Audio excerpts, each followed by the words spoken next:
தருகிறார். தம்பி நீ நாடும் விடுதலை அவரிடம் உண்டு. விடுதலை நான் நாடும் விடுதலை அவரிடம் உண்டு.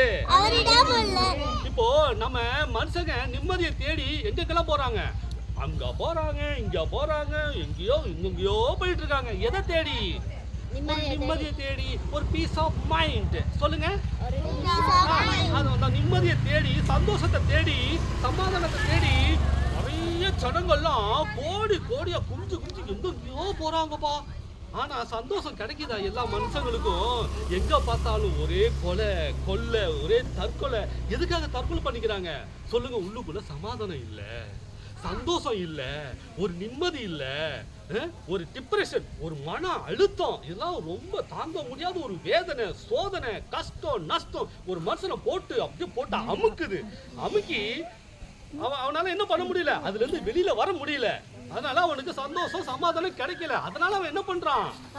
தற்கொலை பண்ணிக்கிறான். எலி மருந்தா குடிக்கிறான். ஏதாவது தூக்க மாத்திரையை போட்டு இப்படி சாவணும்னு ஒரு எல்லாமே பண்ணிக்கிட்டு இருக்காங்க. ரோட்ல போய் வண்டியா விட்டுறான். அப்போ எல்லா ஜனங்களும் சமாதானம் இல்லாம எதை தேடிதான் போறாங்க? சாவை தேடி போறாங்க. சொல்லுங்க, சாவு மரணத்தை தேடிதான் போயிட்டு இருக்காங்க. அப்ப தற்கொலை பண்ணிக்கிறாங்களே எதுக்கு சொல்லுங்க? சந்தோஷம் இல்லாம சாவு தேடி போறாங்க. ஏன் சாவு என்ன பண்ணும்? சாவு எனக்கு நிம்மதி கொடுக்கும் அப்படின்ற வாக்குல எல்லாம் தற்கொலை பண்ணிக்கிறாங்க. அவனை தெரிஞ்சுங்க, தற்கொலை பண்ணிக்கிறது ஏசப்பாவுக்கு பிடிக்காத விஷயம். சொல்லுங்க.